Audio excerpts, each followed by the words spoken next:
The heavy oak door clicked shut behind Ryan Caldwell as he stepped into the grand foyer of his Seattle mansion 2 hours earlier than planned. What he saw unfolding in the sunlit living room made his breath catch in his throat and sent an unfamiliar jolt straight through his chest. There was Tyler Brooks, the young male nanny he'd hired 6 months ago out of desperation after his divorce, kneeling on the Persian rug with little Noah and Mia.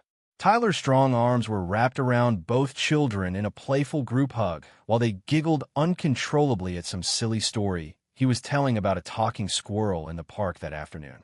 The scene was so warm, so natural, so filled with genuine affection that it hit Ryan like a punch to the gut. Ryan stood frozen in his tailored Armani suit, briefcase still in hand, the weight of his canceled afternoon meetings suddenly meaningless. At 41, he had built an empire in tech investments that made him one of the wealthiest men in the Pacific Northwest. From the outside, his life looked perfect. The mansion overlooking Puget Sound, the private jet, the carefully curated image of a devoted single father. But inside, Ryan had been fighting a war with himself for decades. The divorce from Caroline 3 years ago had been mutual in public statements, but painful in private. She had known the truth long before he could admit it to himself. Ryan Caldwell loved men. Yet admitting it, living it, was something he had buried deep under layers of responsibility, family expectations, and fear of losing everything he had fought to build. His own father, a stern retired general, had drilled into him from childhood that real men provided, protected, and never showed weakness. Coming out wasn't an option in the world Ryan grew up in. So he had married Caroline, had the kids, played the part. Even after the divorce, he dated women occasionally for appearances, all the while feeling empty. Hiring Tyler had been a practical decision. The agency sent the best candidate for the kids, and Ryan had been too busy with the latest merger to care about the nanny's gender. Tyler was 27, athletic with kind hazel eyes and an easy smile that put everyone at ease. References were impeccable. The children adored him immediately. Now, watching Tyler ruffle Noah's hair and tickle Mia until she squealed with delight, Ryan felt something crack inside him. It wasn't just the way Tyler was good with the kids, though that was undeniable. It was the way the late afternoon light caught the curve of Tyler's jaw, the gentle strength in his hands as he steadied little Mia when she nearly toppled over laughing. Ryan's heart raced in a way it hadn't in years. Attraction. Real, undeniable attraction. He tried to push it down immediately, telling himself it was just appreciation for a good employee. Nothing more. He couldn't afford anything more. "Daddy!" Mia spotted him first, her pigtails bouncing as she ran across the room. Noah followed close behind. Ryan dropped his briefcase and knelt to catch them both in his arms, inhaling the familiar scent of their shampoo mixed with outdoor play. "You're home early." Tyler was telling us the best story. Tyler stood up slowly, brushing off his jeans with a casual grace. He was wearing a simple blue t-shirt that hugged his shoulders and a pair of worn sneakers. His expression was open and friendly as always. "Mr. Caldwell, welcome back. The kids were just burning off some energy after school. Everything okay with the meetings?" Ryan straightened up, forcing a professional smile while his mind reeled. "Meetings wrapped up sooner than expected. Thanks for holding down the fort, Tyler. You seem to have a magic touch with them." The words came out steadier than he felt. Up close, Tyler's presence felt different today, warmer, more real. Ryan noticed the small scar above Tyler's eyebrow, the way his hair fell slightly over his forehead. "Stop it," he scolded himself silently. "This is your employee, the man taking care of your children. Get a grip." The kids chattered excitedly about their day, pulling Ryan toward the couch. Tyler hung back respectfully, but Ryan could feel his gaze. For the first time in months, Ryan wondered what Tyler saw when he looked at him. Did he see the exhausted CEO? Or did he sense the man underneath, struggling to breathe under the weight of secrets? As the evening approached, Ryan helped with dinner preparations, a rare occurrence. Tyler moved efficiently around the kitchen, chopping vegetables while the kids set the table. The domestic scene felt strangely right, and Ryan found himself stealing glances at Tyler when he thought no one was looking. The way Tyler patiently explained fractions to Noah using apple slices made Ryan's chest tighten with a mix of envy and longing. He had missed so many of these moments because of work, because of his fear of getting too close to anyone who might see through him. After the kids were bathed and in pajamas, reading time began. Tyler offered to handle bedtime stories as usual, but Ryan shook his head. "I'll do it tonight. You've done enough." But as he tucked Noah in and kissed Mia goodnight, his mind kept drifting back to the living room scene. The laughter, the hug, the way Tyler fit so seamlessly into their lives. Once the house grew quiet and the children were asleep, Ryan poured himself a glass of scotch in the study. The city lights twinkled beyond the floor-to-ceiling windows. He couldn't shake the image of Tyler with the kids, or the way it made him feel seen in a way no one else had. His hand trembled slightly as he set the glass down. This couldn't be happening. Not now. Not with everything at stake. The upcoming board vote, his family's expectations, the custody arrangement that was still delicate. Yet the pull was there, undeniable. Ryan stood up, pacing the room. He needed to talk to Tyler. Not as employer to employee, but man to man. To understand what this feeling was. To maybe, just maybe, test the waters without revealing too much.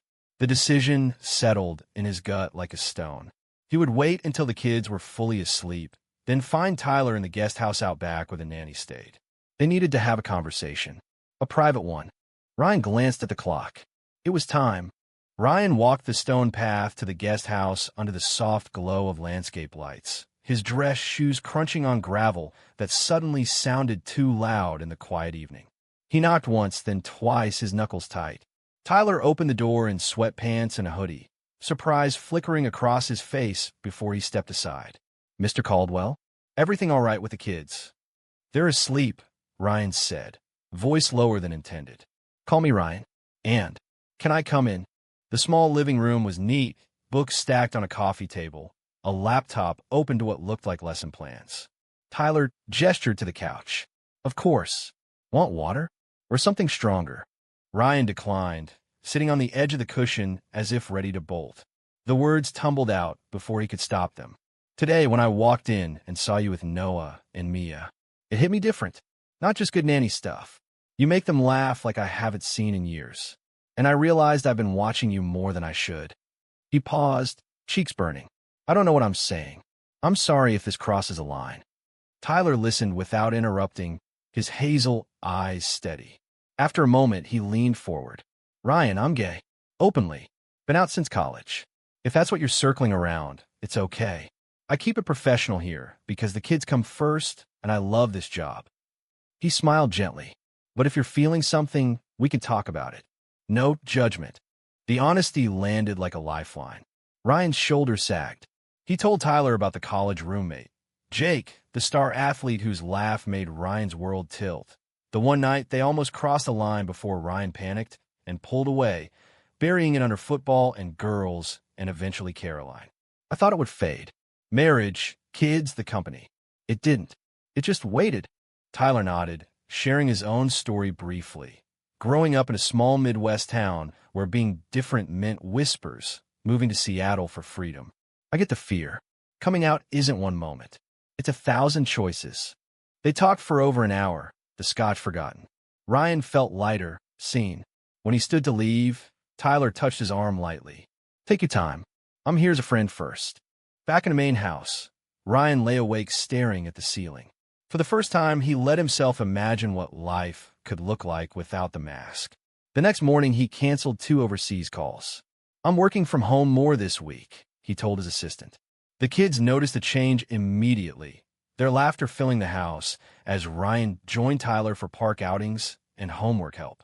But that afternoon, his phone rang. His sister Lauren, voice sharp from her home in Texas.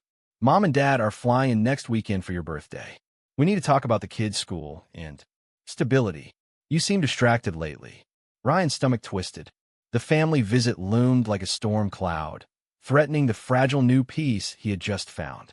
The days blurred into a rhythm Ryan hadn't known he craved. Morning started with Tyler making pancakes, while Ryan helped Noah with math at the island. Afternoons meant bike rides along the waterfront trail, Mia perched on Tyler's handlebars, her giggles echoing over the water. Ryan watched Tyler's easy confidence, the way he knelt to tie shoelaces or explain why the seagulls followed the fairies, and felt the walls inside him crumbling further. One Saturday, Tyler's best friend Marcus dropped by to pick him up for a quick coffee run. Marcus was loud, funny, and openly affectionate. A quick hug, a teasing nickname. Ryan watched from the window as they laughed in the driveway, a hot spike of jealousy surprising him. Was Marcus more than a friend? The thought gnawed at him all afternoon. When Tyler returned alone, Ryan couldn't hold it in. You and Marcus seem close. Tyler raised an eyebrow, then laughed softly. He's like a brother. Been there through every bad date and family drama. Nothing romantic. Relief flooded Ryan, followed by embarrassment. That night, they sat on the patio after the kids were down, sharing takeout and stories. Tyler asked about Ryan's board meetings. Ryan asked about Tyler's dreams of opening a youth center for LGBTQ kids. The conversation flowed, easy, charged with something new. But the jealousy lingered as a warning. Ryan realized how quickly feelings could spiral into misunderstandings. He started noticing his own micro-expressions, the way his hand lingered when passing Tyler a coffee, the excuses he made to be near him. The identity crisis deepened in quiet moments. In the mirror, he saw the man his father raised. Successful, straight, unbreakable. Yet the man inside wanted to reach for Tyler's hand, to admit he was falling. The weekend arrived too soon. Lauren's text came at breakfast, landing at 3. Bringing the folks. Can't wait to see the grandkids and make sure everything's on track. Ryan's pulse spiked. He hadn't prepared Tyler or himself for the scrutiny. As they waited at the airport pickup, Tyler, sensing the tension, offered, "Whatever happens, the kids are happy. That's what matters." Ryan nodded, but inside the conflict raged. Protect the life he built or risk it all for the man who had quietly become his anchor. Lauren, their parents, and the familiar scent of Southern judgment filled the mansion by evening. Dinner was polite at first, the kids excited to see grandparents. But Ryan caught his mother's narrowed eyes when Tyler joined the table naturally, helping Mia with her broccoli. "So, the nanny stays for family meals now?" she asked lightly, but the edge was there. After the kids were in bed, the real conversation began in the study. Lauren cornered Ryan while their father poured drinks. "We've heard things, Ryan. You spending all this time at home with him. The kids need a stable male role model, not someone who might confuse them." Tyler, passing by to check on a forgotten toy, overheard the tail end. He excused himself quietly, but Ryan saw the hurt flash across his face. The argument escalated. "This isn't about stability," Ryan said, voice rising for the first time in years. "Tyler's been nothing but professional and loving with Noah and Mia. They've thrived." His sister crossed her arms. "And what about you? The board is watching. Investors don't like surprises. If word gets out you're getting too close to the help, especially a man, it could cost everything Dad built for you to carry on." Their father grunted agreement. "Son, a man in your position has responsibilities. Don't throw away the legacy." Ryan felt the old chains tightening, but Tyler's words from the patio echoed. 1,000 choices. When the family retired, Ryan found Tyler in the guest house, pacing. "I can resign if it helps," Tyler said softly. "I won't come between you and them." Ryan stepped closer, the air thick. "No, you're not the problem. I am. For hiding who I am." He reached out, their hands brushing. The touch lingered, electric. Outside, Lauren's voice carried faintly from the main house. She was on the phone, voice low and urgent. The first crack in the family facade had appeared, and Ryan knew the confrontation was only beginning. The week stretched into a battlefield of whispered calls and sideways glances. Lauren had accidentally mentioned Tyler's presence to a cousin, and rumors trickled back through the family network. Then the real blow.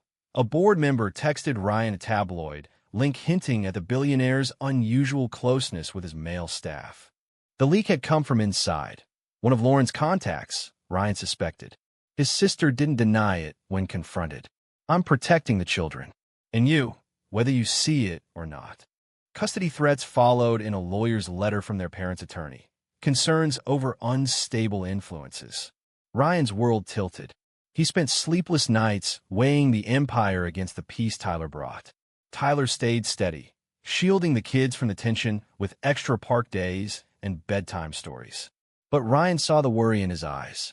In a midnight conversation on the patio, Ryan finally said it aloud. "I'm gay, Tyler, and I'm in love with you. I don't want to hide anymore." Tyler's response was quiet, tearful, reciprocated feelings held back for professionalism. They held each other, no words needed. The decision crystallized. Ryan scheduled a press conference for Friday. The announcement went viral. "I am a gay man, and I have fallen in love with someone who has shown my children and me what real family feels like." Stock dipped, investors called, but the kids hugged him afterward, Noah saying, "We love Tyler too, Dad." Lauren's call came screaming. The family rift was official. Yet Ryan felt free for the first time.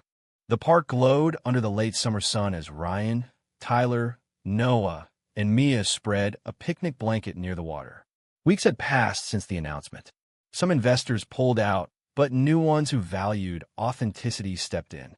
Lauren and the parents had gone silent, but Ryan sent weekly photos of the kids anyway, small steps toward healing.